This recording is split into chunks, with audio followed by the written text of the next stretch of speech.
sound of a car, it's part of its personality. It's the equivalent of the voice of a person. It's part of its character.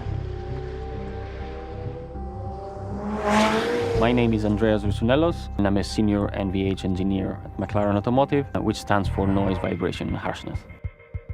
We are responsible to deliver all the noise and vibration performance of the car. First of all, we start with a lot of calculations. We calculate a lot of different variants of exhaust. The ones in calculations, they give the right character to the car.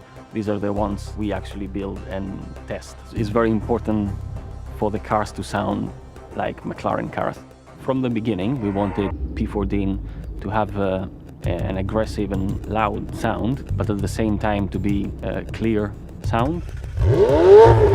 Also, what we tried to achieve was a dual character, if you like. We wanted the car to be comfortable to drive at normal conditions, but when you're in a track, we wanted the car to be as engaging as possible. I worked in 675 LT and 570S. I've seen the McLaren sound developing.